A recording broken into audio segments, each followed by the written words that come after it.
Today I want to share with you a great little pattern called Take 5. It's called Take 5 because there are 5 pieces in the block. They don't use equal amounts, but it is a great way of showcasing some of the patterned fabrics that actually have a bigger print on them. So here we've got the 5 little units. We've got a very kind of larger square here, rectangle, and 3 little ones down here. It does kind of look as though it's a rectangle, but it is actually a square block. This is another one, as you can see, using very different fabrics, but looks just as lovely. We've got some fun fabrics that have been used in this one. This has got 9 little blocks in it. It's a little charity quilt that is destined for momentum. And you can see that Margaret has used a different fabric in each of the key places, as opposed to some of my quilts, which you're going to see in a minute, where I've used the same fabrics in each of the blocks. So it's a great scrap quilt too.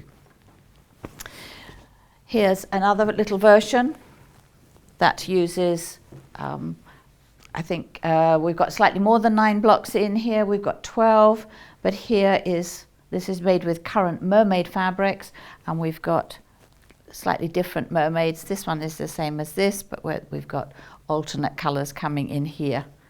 The Take 5.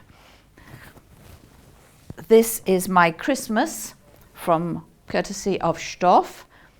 It was my where I have actually used some sashing to split the blocks up. Again, these blocks are identical to each other in the sense that the same fabric is used in the same location in all of the blocks, and I've just taken some 1-inch finished sashing and 1-inch finished squares to be the cornerstones, which just help me with the construction. And then some very current and very lovely dashwood fabrics have been used in this pair of cushions and this lap quilt that's a work of progress by one of my student friends, and again she has sashed this, no cornerstones this time, but 9 blocks, and as you can see, a very different look. So very simple, very easy block to do. So I hope this will inspire you to look at your fabrics and have a go yourself.